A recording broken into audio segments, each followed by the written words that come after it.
It was almost 10 years ago, 9 years ago, when I got an email from Linda, and then she approached me at a meeting in Washington, D.C., with the idea that turned into the book that we wrote.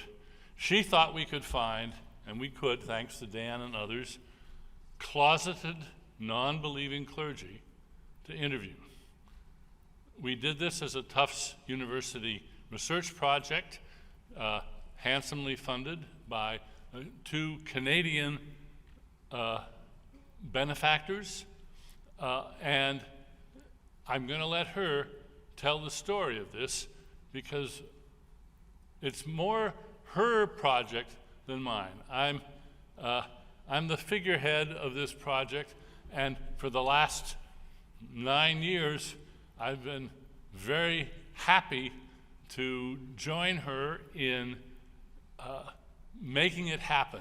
But the driving force of Caught in the Pulpit, after that, of the creation of the Clergy Project, is Linda LaScola. I'm very proud of her.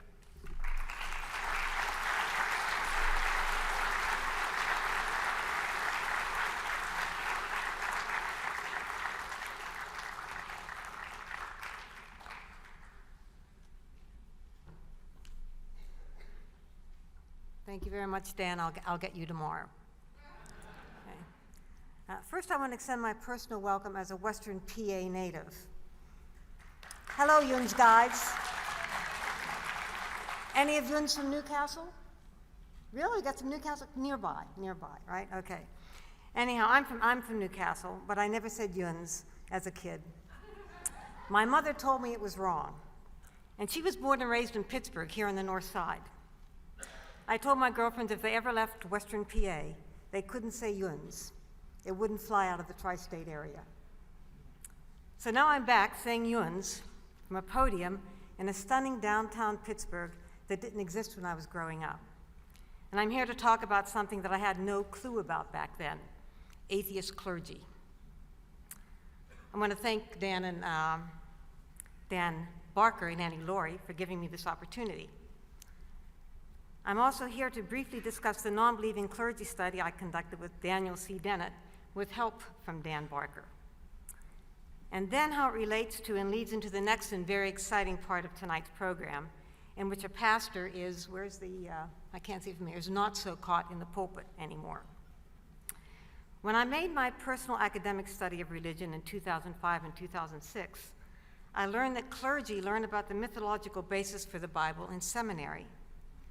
As a qualitative researcher and a former clinical social worker, I couldn't figure out how they could go out and teach and preach something that they knew wasn't true. How could they deal with the cognitive dissonance? I learned the philosopher Daniel Dennett had the same question.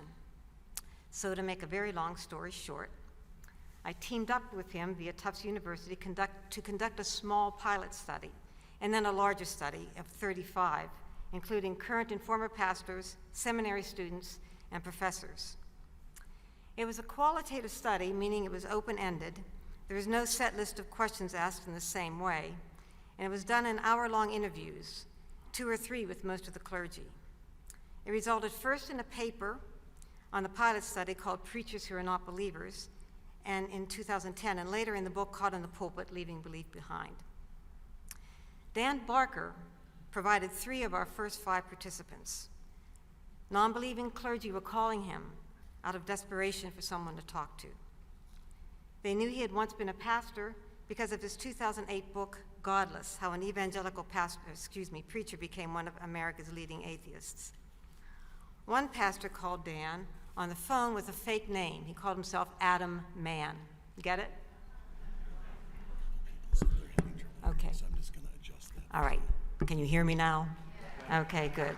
I hope you didn't miss too much at the beginning. I can hear an echo, but maybe you can't? Okay. Okay, so we got a pastor called with a fake name, Adam Mann, and then agreed to have an initial anonymous phone conversation with me about participating in the study. He was so concerned about protecting his identity that he called me from a roadside phone booth when those things existed, to my fax line when those things existed, because it didn't have caller ID. After that phone call, he agreed to participate in the study, and he trusted me enough to give me his real name. The pilot study caused quite a stir, and soon Dan Dennett and I had lots of clergy contacting us directly to be in the next part of the study.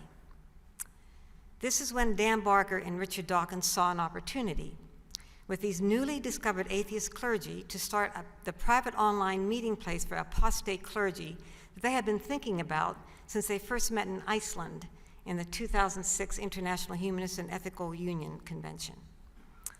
Soon, what came to be known as the Clergy Project was being planned. I was thrilled with the idea. Emails started flying between me and Dan Barker and Dan Dennett, Richard Dawkins, Todd Stiefel, and others in the secular movement. To my surprise, Adam Mann was also on the list. Dan Barker had added him without mentioning it to anyone, and I was not happy about this. I thought it was a bad idea. So in October of 2010, I carefully crafted and sent the following email, which I'll read to you. Hello, Dan B., Dan D., and Richard. Our study participants so appreciated the opportunity to speak openly with me about their situations. I'm sure they'd appreciate even more talking to people in similar situations and to counselors who could offer the straightforward assistance that I, as a researcher, could not. I'm leaving Adam off the response list for now. I certainly do think he could be helpful, as well as helped, by this effort. But knowing the pain he's suffering, I wanted to spare him what might start out as an intellectual exercise that doesn't provide the immediate support he needs. Perhaps we can bring him back in when we have some concrete ideas to run by him. And then I wrote this next email to Adam. Adam, don't feel you need to spend a lot of time on this.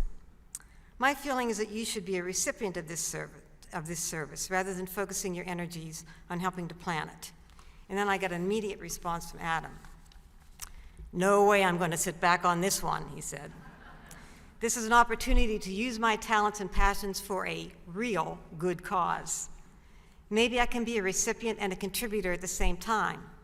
I'm just a pup, but you're in the big league now. You're in league with the big dogs now. Signed, Adam. After that, Adam became an active member of the Clergy Project team, and he and I worked very closely and very hard together, exchanging emails fast and furiously to get the private Clergy Project website up and running by March 2011 with 52 members. And then we got the public site up a few months later. Our relationship had changed from reserved, objective interviewer and anxious, isolated pastor to that of colleagues working on a common cause. Adam was a founder of the Clergy Project along with me, Dan Dennett, Dan Barker, Richard Dawkins, and another pastor called Chris. Adam received secular counseling and was the first beneficiary of the outplacement program. He found a good public sector job, which he holds today. He also composed and secretly recorded some secular hymns with Dan Barker, and he met Richard Dawkins via a secret Skype call made from his car in a shopping center parking lot. He hasn't met Dan Dennett yet. He spotted him earlier today, but he didn't say anything. But he's about to meet him soon.